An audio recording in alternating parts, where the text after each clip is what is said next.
Lezi ndaba zehora lokuqala sigwethulela zona bukhoma ekomkhulu le-SABC e-Auckland Park eGoli. Umbukeli naze inohlonze emini nje.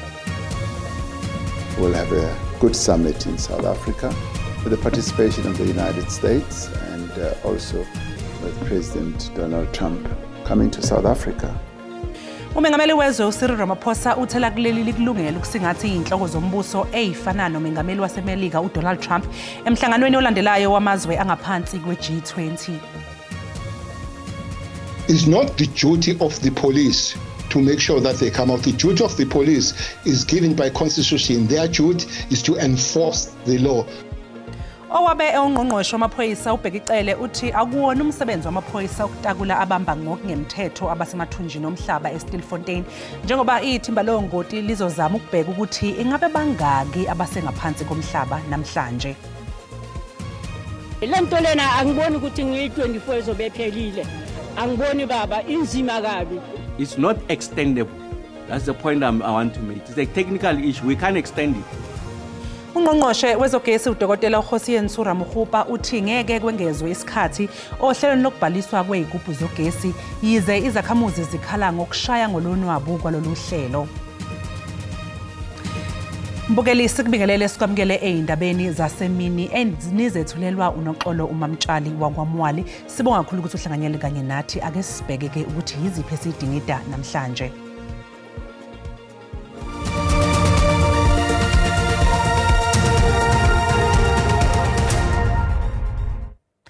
Umengameli wezwe uCyril Ramaphosa usebeke izinkomba zokuthi umhlangano ozolandela wamazwe ayingxenye yohlaka lwe-G20 ozosingathwa yiNingizimu Afrika ngonyaka ozayo uzobeka phezulu amaphuzu okuthuthukiswa kwezwekazi lase-Afrika.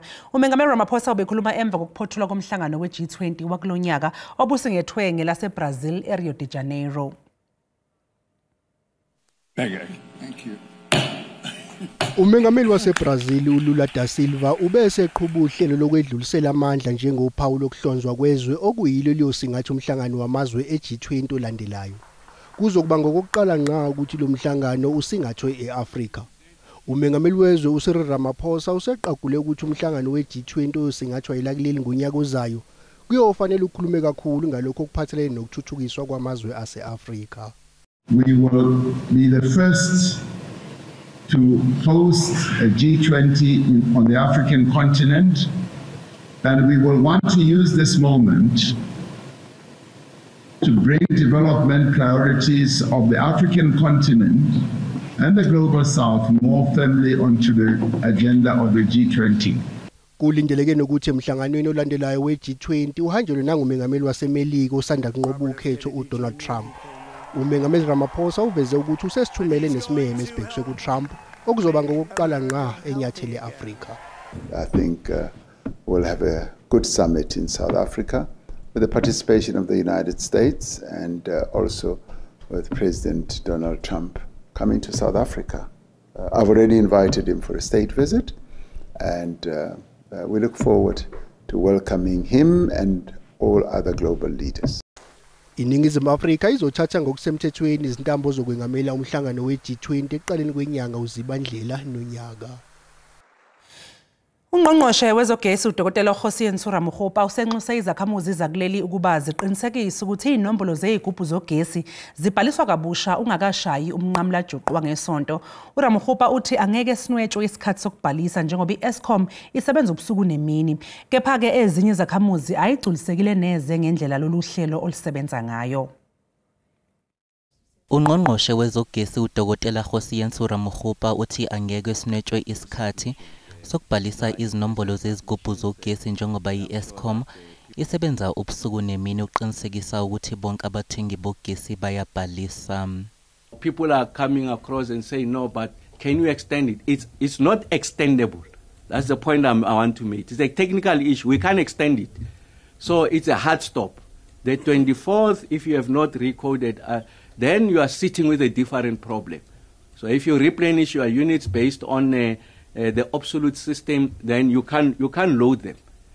Kepha ke ezinye izakhamuzi eSoweto elokishini laseZola azigcilisekile neze ngendlela lolu hlelo oluhamba ngayo. Eskom amazi ukuthi mampela awufuna ukuthi abantu balungise into zabo. Wayangakhuphi abantu babaningi abasebenzi ukuthi basebenze umsebenzi athi anceda abantu babaningi ngelanga azi ukuthi uphusha lento lena angiboni ukuthi ngiyi-24 ezobephelile angiboni baba inzima kabi bathi singena ngamanamba manje amanamba khona abanye bathola amanamba ngasese yeah and ngathi kune corruption yebo ikhona ayikuthi ngisola kodwa ngiyakubona uphethe nenduku kodwa ulele lana ugogo usekhulile futhi 75 years manje uthemba ukuthi kodwa mawungena la uzosizakala ukubhalisa kuzovalwa ngesonto bese kuthi abathengi bogesi abangakwazanga ukubhalisa kuzodingeka ukuthi bakhokhe imali yokushintsha izigubhu zogesi. Owengungqongqoshe wamaphoyisa uBhekicele uthi ukholelwa ekutheni kuyinhloso yabo ukungaphumi phansi komhlaba laba abamba ngokungemthetho emayini eStilfontein esifundazweni North West. Njengoba nje besebaningi abamba ngokungemthetho abasesemathunjini omhlaba eStilfontein esifundazweni North West, owengungqongqoshe wamaphoyisa uBhekicele uthi labantu abavalelekile kepha bangaphansi komhlaba ngokuthanda kwabo. Those that are behind there is their choice. They would have come up if they wanted to. So they are not trapped. They just don't want to come out. Ucele uqhubeke wathi akusilona ijoka laba kwazidlodla uqinisekisa ukuthi labantu bayaphuma ngaphansi komhlaba. It's not the duty of the police to make sure that they come out. The duty of the police is given by constitution. Their duty is to enforce the law. Ngenkathi ebuzwa ukuthi sinjani isimo njengoba engasekho kwesomngqongqoshe ubese veza ukuthi basaqhubeka abantu nokumsongela kanti sebeke baqhekeza nasendlini yakhe. I've seen the cars that are following me and I've reported, especially if you speak with the provincial commissioner here. At one time, he sent the people in the house at about 1:00 a.m. because there was a break-in in the house and all that. But I have reported that to especially to the provincial commissioner. Uthi ngokwakhe kungakuhle uhulumeni akubeke eqhulwini ukuhlinzeka ngonogade ezikhulwini zakhe noma seyiphumile ekhundleni ekuzo njengamanje. Silindo kuhle ngi-DA Indabenze SABC. Umnyango wezemfundo usumemezele ukuthi sebengathengisa ezikoleni labo asebenazi imvumo zokuthengisa lokhu kuza ke emva kokuthi kwakumiswe ukuthengisa kokudla ezikoleni ngenxa yokuphangalala kweingane okusolwa ukuthi zadla ukudla okunobuthi. Umabona uthi izinhlaka ezahlukene kufanele ziqinisekise ukuphepha kokudla okuzothengiselwa abafundi esikoleni futhi zilandele yonke imigomo nemibandela ebekiwe kanti abavumeleke ukuba bathengise ilabo abanezimvume zokuthengisa kuphela. We had to confine ourselves to those that we think that they are closer to us. And subsequent to that there were meetings, there were engagements, and since then the president spoke. DBE was instructed to give clear guidelines and a framework on how we're going to be managing this program. Uphethe ngokuthi unethemba lokuthi bazosebenzisana nabo bonke abathengisayo. We are looking at putting an emphasis on our monitoring. Like as you might have seen our memo, we are saying to SGBs and school management, now this is what you need to look out for. But on top of that, you must make sure that the certificate is valid, because one might come with a certificate which is not valid, and if it's not valid, then it means that person will not be fully compliant to what the certificate would require on food management, transportation, storage, on how to then manage food, and all those elements that are aligned to the necessary act. Kunxuswa bonke abangakazibhaliseli izimvume zokuthengisa ukuba baphuthume emahhovisi afanele ngaphambi kosuku lomnqamla juqu.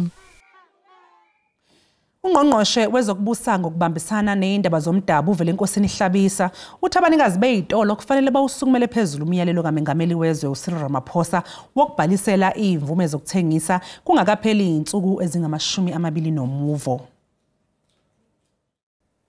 If a person can go today and not wait for the end of 21 days. This is a responsibility of a person who wants to run a business, of a spaza shop, a wholesale or a small retailer. it is possible, because they will not be registering in one place where there will be a long queue.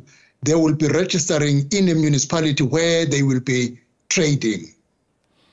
A foreign national who is not documented to be in South Africa will not qualify to register for a spaza shop, because to register for a spaza shop, you must be a South African that is documented. Kusenjalo owengamele ezemali nokuthuthukiswa komnotho eGauteng uLebugang Mayile useqinisekise abanikazi bezitolo emalokishini ukuthi amahhovisi omasipala azohlangabezana nomnqamla juqu okhishiwe weinsuku ezingama-20 nomuvo. Uhulumeni wesifundazwe eGauteng usebenzisana nomasipala bawo ukulandela umyalelo wokubhaliswa kwezipaza. Lokhu kuzoqinisekisa ukuthi omasipala banemniningwane yonke yezitolo ezingabhalisiwe nezibhalisiwe. Various inspections by the provincial and local governments have unearthed the practice of South African citizens registering spaza shops on behalf of foreign nationals who are not compliant with the laws of the country. This flagrant disregard for the law is unacceptable, as it makes it difficult for municipalities to compile valid data on enterprises in townships, which in turn makes the work of monitoring their compliance difficult. Amaphoyisa nawo anxenxa ukuba enze umsebenzi wawo wokuqapha ukusebenza kwamabhizinisi. Foreign nationals will be required to provide valid documentation from the Department of Home Affairs, giving them authorization to operate a business in South Africa. We don't have that authority as the province or local municipalities. This must be in the form of a valid business visa or a work permit. Eligibility of a business visa, as per South African law, is that a foreign national must invest a prescribed amount of 5 million into an existing business. Uhlelo lokubhalisa selizohambisana nomsebenzi wabomthetho emva kokuthi kuvele ukuthi kukhona abangawulandeli umthetho. Mbukeli okwamanje ke sathi nje kequnga ngapha ngaseyitolo kanti uma ngabe sibuya sokuphathela uWT. The minister was using the powers that are vested in him as per the constitution, and he really used his own discretion to make a decision. Could this have been handled differently? Absolutely. Ikomiti lasePhalamende elibhekele ezokuxhumana lithi lizothola izeluleko zomthetho mayelana nesinqumo sikaNgqongqoshe wezokuxhumana uSoli Malatsi sokuhoxisa umthethosivivinywa we-SABC.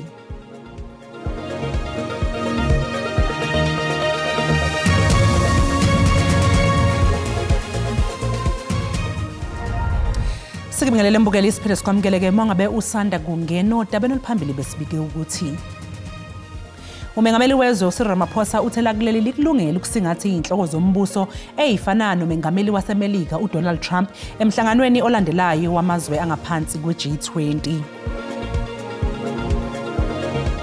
Asikhumbuzeke mbukeli ukuthi lezi indaba zikhona ku-YouTube kanjalo na ku-SABC Plus. Ungena kuzo uyicinge ngamagama athi SABC izindaba nakanjani uzoyithola. Izakhamuzi zaseNtuzuma eThekwini zivale isitolo sendawo lokhu emva kokugula kwezingane ezimbili emva kokudla ukudla okubika ukuthi bakuthenga kulesi sitolo. Lesi sitolo ke mbukeli savulwa ngonyaka u2019. Imbono yahlukene kulomphakathi ngokuvalwa kweziphaza shop. Lokho kulandela ukuthi izelamane ezimbili zigulile ngesonto ngemuva kokudla ukudla okuthiwa babe kuthenge kulesitolo. Umnikazi wesitolo uHamdala Erabo Esulo uthi usesebenze isikhathi esiyiminyaka emihlanu kule ndawo, kanti uthi unobudlelwano obuhle nomphakathi kanye nabathengi bakhe. uEsulo uthi kwamethusa ukuthola izindaba zokuthi kunabathengi bakhe ababili abagulayo ngemuva kokuthi bethenge ukudla kulesitolo. Okay, nginamlindela paper lo payment for isibhedlela. Kinga lo ayikho enye inkinga lana. Mina yadayisa zonke insuku. Abantu yajabula masudayisa mina la. Izelamani ziphumile esibhedlela. Umndeni uthi azikalulami kahle. ngekho ngibuya ntambama ngathi mangifika la ekhaya ngafike ngezwe kuthiwa usiya use clinic ngathi mangibuza ukuthi sizathu yindaba ese clinic kwathiwa uthenge ama short bread kaSibonelo. Ezinye izakhamuzi zithi zifuna lezi tolo zivalwe unomphela. Ngoba sinazi izitolo thina la ezabantu abamnyama ezingakazi zibe nenkinga before. Singakujabulela ukubona bengekho bevalile bengekho babuyele mhlambe lapha edrobheni ngoba engathi baqhamuke edrobheni. Ikhansela la kule ndawo Ofiso Kuhle Mngadi uthi kunohlelo olukhona ukubheka ukusebenza kweziphaza shop. Esivele sesiuqalile umkhankaso obizwa ngokuthi iOperation Good Hope la esenza khona ukuthi wonke umuntu noma wonke abokufika abadayise ukudla okuright babe namaphepha. Londe Khadebe, SABC News, eNtuzuma. Ikomiti lezokuxhumana nezobuchwepheshe eParliament lizobheka ukwelulekwa ngezomthetho ngokuthi ungqongqoshe wezokuxhumana uSolimalatsi akazange yini asebenzise amandla akhe ngendlela engafanele ukhoxisa umthetho sivivinywa weSABC. Lo mthetho sivivinywa wabukezwa emva kokhetho olwalibanjwe ngoNhlaba ngenhloso yokubheka indlela yokuthi lo msakazi lomphakathi uyithola kanjani imali. Umthetho sivivinywa weSABC usube sezisebenza eParliament isikhathi eside. Ungqongqoshe ke uyavuma ukuthi ukhoxiswa kwawo kuyaphazamisa kepha usakugcizelela ukuthi lesi bekuyisinqumo esifanele. The lack of a clear, credible financial model in the current version as it is, the extent to which the minister's powers are reflected in there, and the lack of a clear role for Parliament again in the appointment of the other board. And most importantly, the point that you alluded to on the absence of a policy foundation that would then premise the policy on. Amalungu ekomiti awenemeneze njengoba engazange abikelwe. This meeting on the SABC bill was scheduled a very long time ago. So I don't understand how is it that you could not wait to come here and at least appraise us as committee members and say, okay, this is how we are going to move. That you had to just be that forward to go and announce it in the media before you even appraise the committee. The minister was using the powers that are vested in him as per the constitution, and he really used his own discretion to make a decision. Could this have been handled differently? We get advice in writing based on some of the complexities that we have raised. And in this case, my own particular view around perhaps abuse of executive authority to come in the middle of a parliamentary public participation process and not respond in the manner that would ordinarily be expected. Umalathi ugcizele ukuthi ubengahlosile ukudelela ngesinqumo sakhe futhi ubuholi budinga ukuthi buthathe izinqumo ezinzima. iMK Party isimemezele ukuthi umbungazo wayo omkhulu wokuhlanganisa unyaka selokhu isunguliwe enyakenye uzobanjelwa KwaZulu-Natal nokuyisona sifundazwe eyazi zakusa amavoti amaningi okhethweni likazwelonke. Unobhala jikelele weMK Party uFloyd Shibambu umemezele ukuthi umbuthano weqembu wokugubha unyaka uzosingathwa enkundleni iMoses Mabhida ngesonto mhla ziyi-15 kuZibandlela. The main celebratory program of Umkhonto weSizwe will be a public rally which is going to be held on Sunday the 15th of December 2024 here in Moses Mabhida Stadium, Durban, eThekwini region in the province of KwaZulu-Natal. So the main rally of Umkhonto weSizwe's first anniversary program will be here in Moses Mabhida Stadium and will be addressed by our Commander General, President Jacob Zuma. So we chose the region of eThekwini because numerically it contributed the largest number of votes to the votes that overall Umkhonto weSizwe received in the 2024 general elections. Ezinye izakhamuzi zaseDenilton eLimpopo zinxusa amaphoyisa ukuthi angenelele njengoba ubugebengu budlangile kule ndawo. Lezi zakhamuzi zithi buyanda ubugebengu bokugqekezelwa, ubulawa kanye nokudlwengulwa kwabantu kule ndawo.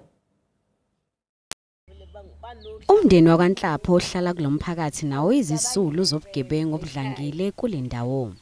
ngoncwaba lomndeni uthi wangenelwa ngabantu endlini belele bantshontsha izinto ezazikhona phakathi. Ngisaba ukuphuma entambama lento la isuke encindweni amangilele entambama vele eyabuya vele nje ukuthi libone igebengu zitholakala ngoba kubhlungu ukuthi sikungenele ekhaya uthola abantwana sebathathelwa impahla zabo amafoni ekhaya endlini akubi mnandi lokho. Ikomidi eliqapha ubugebengu eDenelton lithi lizizwa lingenamandla kulesi simo. We will need help from municipality. They should be involved because they barely know ukuthi crime is now escalating and it's escalating due to unemployment rate. Khona manje amaphoyisa seLimpopo athi zikhona izinyathelo esezithathiwe ukulwa nobugebengu. We have full confidence in their leadership and dedication to community policing. We are also convinced that they will bring valuable expertise and a fresh outlook that will help reinstate trust in Denelton policing area. Umphakathi uthi unethemba lokuthi le ndawo izoba ngephephile kuwona wonke umuntu madozane. Njengoba abaningi bebuza ukuthi ngabe iSADC ingayixazulula yini inkinga yezombusazwe eMozambique, umhlazike wezombusazwe waseZimbabwe uSolwazi uIbo Mandaza uthi iSADC yamanje ayisafani neyakudala, uthi lana yamanje isihudula inyawo. It also demonstrates that SADC has become rather lame compared to earlier versions of SADC when there was firm leadership in the region. I'm talking the era of Nyerere, Kaunda. We have a very amorphous SADC now, indecisive and almost immersed in its own mess, overwhelmed by its own failure. So that we see from election to election in the region, we go back to Zimbabwe's election last year, which SADC Observer Mission itself condemned, and right to the Mozambican ones, which are a complete disaster at the moment, and over 40 people killed, and you have a situation in which SADC has been rather slow, and when they've taken action, the action is meaningless. Mbukeli umhlahlo wesimo sezulu uzolandela ke emva kwekhefu manje nje sathi qhu ngapha ngaseyitolo kodwa siyabuya emva komzuzwana.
Mbukelisi sibeka lapha ke ebese kuphathele zona namhlanje emini kodwa cha siyathembisa ukuthi kusihlwa ngehora lesikhombisa siyabuya futhi sobe saligiya ngalo ke Olga Mageba nibe nje nosuku oluhle nisale kahle.